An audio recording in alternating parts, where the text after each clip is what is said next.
So can we use Tetragon with another container network interface, or a CNI as they're known by shorthand? So let's start off. Tetragon is the security platform provided by Isovalent. We actually released that into open source and donated it to the TNCF last year at KubeCon 2022, I believe. Well, let's start with the short answer. The short answer is yes, we can, but let's dive into it a little bit more. So originally this question came to me from online social media, and that's one of the things I really like about our open source side of the house from Isovalent is we get lots of people using our product, poking at it, trying it in different ways, asking these questions, and we're able to build on that and work on it as well.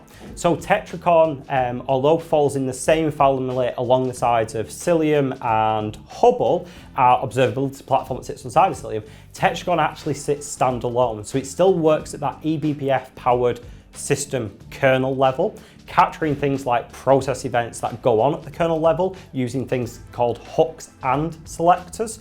And that's basically a way for us to programmatically access the runtime events that are going on and then action them and do something with them. So an action could be to generate another alert. It could go to a SIEM system, maybe Splunk, Elastic, insert your preferred product name there. And we can also action on top of that as well. So one of the things that our users always like to ask is, can we kill a process from running? And the answer is yes. The terminology is called SIG-kill from that point of view. And certainly there are use cases where we could do that as well. So if one of my internal administrators was logging on into their application workload, and maybe we don't want them to give themselves more heightened process credentials inside of their workloads, we could stop them from doing that. That's kind of an obvious use case, but when we come back and we think about malicious intent, those are the types of areas that we really want to focus on to stop the bad guys getting into our network. We want to alert on that. We want to control their behaviors and stop something bad in our environment. And that's essentially what Tetragon's there for. Coming back to that early question, does it rely on a particular CNI under the hood?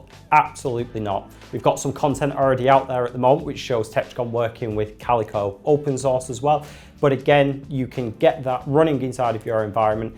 And because we use this as an open source component as well as our enterprise version, any questions, queries, get in touch with us through social media and we'll be happy to walk them through with you.